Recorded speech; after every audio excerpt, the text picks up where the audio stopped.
बहुत ही ऐतिहासिक पल है। मुझे चेल्सी का नया मैनेजर बना दिया गया है।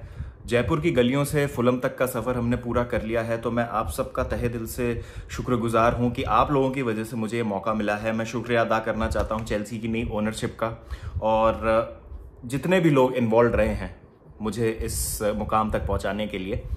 मैं वादा करता हूं कि मैं पूरी मेहनत करूंगा, पूरी लगन से, ईमानदारी से काम करूंगा और चेल्सी को उन्हीं ऊंचाइयों पे पहुंचाने की कोशिश करूंगा जहां पर हम पहले थे और जहां पर हम होना डिजर्व करते हैं। और स्नूप डॉग की थैंक यू स्पीच बोलने का मन करता है। I want to thank me for believing in me, I want to thank me for doing all this hard work, I want to thank me for taking no days off. तो मैं अपने आप में बहुत ज्यादा खुश हूं और मैं ये डिजर्व करता हूं। I am the best manager in the world और आप देखिए मैं कैसे चेल्सी को प्रीमियर लीग जिताता हूं नेक्स्ट सीजन। खैर एनीवेज, ये तो मजाक की बात हो गई है, but I am very happy कि एक मेरे जैसा दिखने वाला मैनेजर आ चुका है चेल्सी में। ऑल हेल बाबा मरेस्का। बाबा Maresca is your new Chelsea manager. Here we go आ चुका है। फैब्रिजियो रोमानो का एंजो मरेस्का को अपॉइंट कर लिया है चेल्सी ने एज देयर न्यू मैनेजर। 5 साल की डील है with an option to extend 1 more year। अब उसमें ऐसा सुनने में आ रहा था कि 5 साल की डील में कुछ ब्रेक इन क्लॉजेज हैं कि अगर इनको सैक करना पड़े तो ज्यादा कंपनसेशन पे नहीं करेगी चेल्सी, ऐसा कुछ है पेज। तो सैक करने की चीजें पहले सोच रहे हैं। अब देखिए मैं इस पे अपना एक बहुत ही सीधा साधा ओपिनियन देता हूं। मुझे नहीं पता एंजो मरेस्का कैसे मैनेजर हैं। जितना मैं उनके बारे में पढ़ रहा हूँ, जितने मैं उनके वीडियोस वगैरह देख रहा हूँ, देख के तो अच्छा ही लग रहा है, सब कुछ अच्छा ही लगता है शुरू में। तो मैं यहाँ पे पॉजिटिव रहूंगा, मैं बैक करूंगा मैनेजर को। मेरा इस पूरे सिनारियो में बस एक पॉइंट ये है कि जब आपको 2.5 साल हो गए इस ओनरशिप को, जो आपके स्पोर्टिंग डायरेक्टर्स हैं इतने समय से काम कर रहे हैं, 5 मैनेजर्स आप अपॉइंट कर चुके हैं, एक भी आपने सही अपॉइंटमेंट नहीं की है, एक भी आपका मैनेजरियल डिसीजन सही नहीं रहा है अभी तक। तो आप जब ऐसे पॉइंट पे आ चुके हैं कि आपको बिल्कुल करेक्ट डिसीजन लेना है कि यहां पे अब कोई गलती नहीं हो सकती, बिकॉज एफएफपी पे हमारे बिल्कुल तलवार लटक रही है सर पे। Champions league football is a must.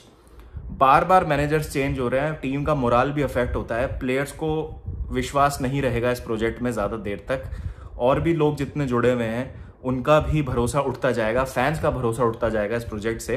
तो आपको ये वाली साइनिंग स्पॉट ऑन रखनी है, इसमें आप कोई गलती, कोई कोताही नहीं बरत सकते। तो जब ये एक ऐसी ट्रांसफर विंडो है जहां पर इतने सारे मैनेजर्स एक साथ अवेलेबल थे, एक्सपीरियंस मैनेजर्स अवेलेबल थे, जैसे इटली में कुछ मैनेजर्स अवेलेबल थे, अलेग्री को निकाल दिया यूवेंटस ने, पेओली हैं, स्पेलेटी हैं, फिर आपके पास टूकल अवेलेबल थे, जोसे मरीनियो अवेलेबल थे, चावी को सैक किया है बार्सिलोना ने अभी अभी। तो कुछ ऐसे मैनेजर्स थे जो एक्सपीरियंस्ड है, जिन्होंने जीता है कुछ ना कुछ अपनी लाइफ में और आपके लिए एक अच्छा काम कर सकते थे, बिकॉज यूरोपियन फुटबॉल भी है आपके हाथ में। मैं ये नहीं कह रहा हूं अगेन कि एंजो मरेस्का खराब काम करेंगे, क्योंकि मैंने देखा ही नहीं उनको फुटबॉल खिलाते हुए, कैसी फुटबॉल खिलाते लेस्टर में, तो मैं क्या अपना ओपिनियन दूं इसके बारे में कि वो फिट होंगे चेल्सी में कि नहीं होंगे।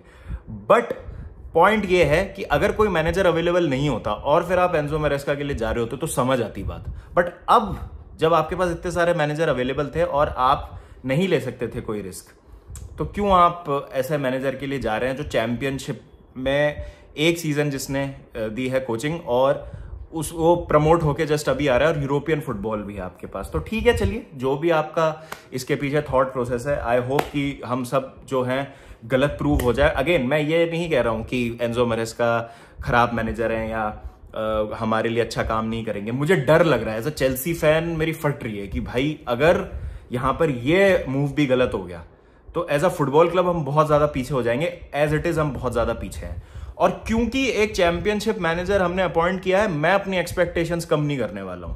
ये क्लब हर साल हमको हमारी एक्सपेक्टेशंस मैनेज करने के लिए बोलता है, चेल्सी फैंस बोलता है पेशेंस रखो, पेशेंस रखो। भाई 12th है, समझ आ गया, पहला तुम्हारा फर्स्ट फुल सीजन था ओनरशिप का, तुमसे नहीं संभली चीजें, ठीक है। 12th आ गए, दे दिया बेनिफिट ऑफ डाउट। 6th आ गए, तुम जैसे तैसे गिरते पड़ते 6th आ गए, ठीक है, कूल, कोई बात नहीं, प्रोग्रेस है। 12th से 6th इस प्रोग्रेस। अब 6 से 4th होता है यार, अब मैं वापस 6 से 8th या 10th की वो नहीं करूंगा। तो मैं यहाँ पे भले ही मरेस्का मैनेजर है, लेकिन मैं रखूंगा एक्सपेक्टेशन टॉप 4 की, और anything less than top 4 will be a failure for me this season as a Chelsea fan. और मैं उसके लिए ब्लेम मैनेजर को नहीं करूंगा। I won't be Maresca out at any point in this season, चाहे हम 15th या 16th भी हों। मैं ब्लेम करूंगा ओनरशिप को और मैं ब्लेम करने वाला हूं डायरेक्टर्स को। ये साफ हो जानी चाहिए बात, क्योंकि 5 मैनेजर्स आपने चेंज कर दिए हैं, 5वां मैनेजर है ये। अगर आप ब्रूनो सॉल्टर को मिला दे तो 6 हो जाते हैं। आपके पास एक चैंपियंस लीग विनर था, उसको आपने सैक कर दिया, थॉमस टूकल। आप एक मिड टेबल टीम का उभरता हुआ मैनेजर लेके आए, ग्रैहम पॉटर, वो नहीं चले आपसे। ब्रूनो सॉल्टर चलिए एक मैच के लिए इंटरिम थे बीच में। फिर आप फ्रैंक लैम्पार्ड लेके आते हैं, फ्रैंक लैम्पार्ड वाइब्स के लिए लेके आते हैं, लेजेंड है कि क्लब में चल जाएंगे, कुछ चैंपियंस लीग का सीजन सेव हो जाएगा। उस टाइम लुइस एनरी के नागल्समैन वगैरह अवेलेबल थे जब आपने पॉटर को सैक किया था, बट आपने नहीं वो डिसीजन लिया उस टाइम पे, वहां आपसे गलती हुई। उसके बाद आप लेके आए मॉरित्जियो पोचेटिनो को, जो प्रीमियर लीग प्रूवन थे, जिनका रिकॉर्ड रहा है कि वो यंगस्टर्स को डेवलप करते हैं। स्पर्स के साथ ठीक ठाक उन्होंने काम किया है। अब ये आपका 6th मैनेजर है एंजो मैरेस्का, ठीक है। तो मेरा पॉइंट ही पूरा इसमें यह है कि आपने अभी तक एक भी सही डिसीजन नहीं लिया इन टर्म्स ऑफ मैनेजमेंट। मतलब पोचेटिनो ने लास्ट में जाते जाते अच्छा काम किया, लेकिन आपके कुछ सेट क्राइटेरियाज के अकॉर्डिंग वो खरे नहीं उतरे, तो आपने डिसाइड किया चलो ठीक है, ये कुछ मांग रहे हैं, ये ट्रांसफर्स में सेम मांग रहे हैं, the moment a manager grows a spine आप उसको सैक कर देते हैं, ठीक है, वो भी बात समझ आ गई। लेकिन अब आप गलती नहीं कर सकते, और अब गलती हुई तो मैनेजर से पहले इन डायरेक्टर्स को सैक करना पड़ेगा मेरे हिसाब से। ये जो रिक्रूटमेंट के हेड हैं, ये जो डायरेक्टर्स जो ऐसे डिसीजन ले रहे हैं जिनसे एक मैनेजर नहीं साइन किया जा रहा है 2.5 साल में, उनकी ज्यादा बड़ी गलती होगी अगर ये मूव फेल होता है तो। But I will stand by the manager, I will support him, और मैं उनको बैक करूंगा।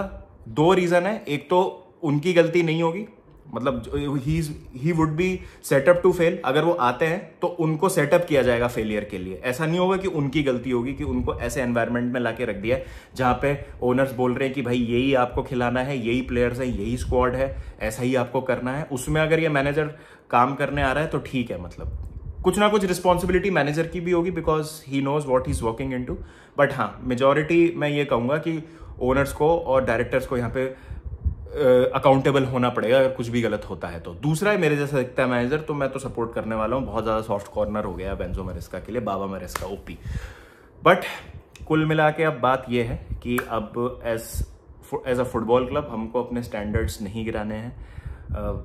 आप भरोसा कीजिए एंजो में, नहीं कीजिए, तो बॉटम लाइन इज कि we need to get top 4, as simple as that. उससे नीचे कुछ भी फेलियर है इस सीजन, क्योंकि बहुत हो गया यार। अब हमने बार बार मैनेजर्स चेंज कर लिए हैं, बार बार हमने अलग अलग तरीके के मैनेजर्स लाके देख लिए हैं, कुछ भी नहीं हो रहा है। और इस ओनरशिप का एक अलग विजन है जिसके साथ वो काम कर रहे हैं। और ऐसा कौन सा मैनेजर है ये जिसको ट्रांसफर्स में से नहीं चाहिए और जैसा ओनर्स बोलेंगे वैसा ये करेंगे, क्योंकि पार्मा में इनकी इसी कारण की वजह से लड़ाई हुई थी। तो काफी इंटरेस्टिंग डायनेमिक है ये, कैसे यहाँ पे वर्क करेगा मुझे देखना है। कि एक मैनेजर जिसको आपने बोल दिया कि भाई तुम तो बस मैनेज करो, प्लेयर्स हम साइन करेंगे, ये प्लेयर्स हैं, इनको खिलाना है, ऐसे करना है, वैसे करना है, चूं तक नहीं निकलनी चाहिए मुंह से in terms of the transfers. अब आप देखिए जो नए प्लेयर्स हम साइन करते हैं, यंग प्लेयर्स जैसे एस्तेवाओ विलियन, कैंड्री पायस, इनको क्या बोल के हम लाएंगे? ये थोड़ी बोलेंगे कि तुम आ जाओ और हम तुमको लोन पे भेज देंगे। इनको यही बोला होगा कि तुम स्टार्ट करोगे, तुम स्टार्टर्स हो और हम गारंटी देते हैं कि तुम स्टार्ट करोगे तो आओ और तुम्हें सीधा 18-19 साल की उम्र में प्रीमियर लीग में हाईएस्ट लेवल पे खेलने का मौका मिल जाएगा। तो ये स्टार्ट कौन कर रहा है नहीं कर रहा है, ये तो आई थिंक मैनेजर का डिसीजन होना चाहिए ना। बट ये इन्होंने डिसीजन लिए हैं इस तरीके के, इसलिए ऐसे प्लेयर साइन हुए हैं और यही सब चीज़ों को ध्यान में रखते हुए मैनेजर को लेके आएंगे। तो मैनेजर को बोलेंगे कि भाई हम एस्तेवाओ विलियन ला रहे हैं तो तेरे को इसको राइट विंग पे खिलाना है, और इस तरीके की चीज़ें हैं जिससे ओनरशिप भी खुश, और जो वो करना चाह रहे हैं, जो डायरेक्टर्स हैं, जो ओनरशिप जो डायरेक्टर्स को बोल रही है कि आप ऐसे प्लेयर्स को स्काउट कीजिए, उनका भी पॉइंट प्रूव हो जाता है अगर मैनेजर इनको स्टार्ट करा देते हैं। तो ये मुझे लगता है कि पूरी इस तरीके से ये चीज़ वर्क करेगी। और ये सब चीज़ों को आप एक साथ अगर देखते हैं कि कैसे ये काम करेगा पूरा प्रोजेक्ट, और फिर भी हम सक्सेसफुल हो जाते हैं, तो I have no problem whatsoever. तुम लाओ, तुम्हें जो प्लेयर्स लाने हैं, तुम्हें खिलाना है जिसको खिलाओ, तुम इंटरफेयर कर रहे हो करो इंटरफेयर। बट मैंने आज तक नहीं देखा है कि कोई भी ट्रेडिशनली सक्सेसफुल टीम्स जो हुई हैं उनमें मैनेजर अलग बात बोलता है, ओनर्स अलग बात बोलते हैं, डायरेक्टर्स अलग चीज करते हैं। तो ये तो मैंने नहीं देखा है आज तक। तो either they come on the same page तो जाके हमारी चीजें ठीक हो, वरना तो मुझे मुश्किल लगती है। बट अगेन मैं कह रहा हूं, मैं नेगेटिव नहीं हूं, मैं यहाँ पे वर्डिक्ट पास नहीं कर रहा मैरेस्का पे कि इज अ बैड मैनेजर और not. I will support him, I will wait, I will keep some patience. इस बार देखते हैं, 10-15 गेम देखते हैं क्या होता है।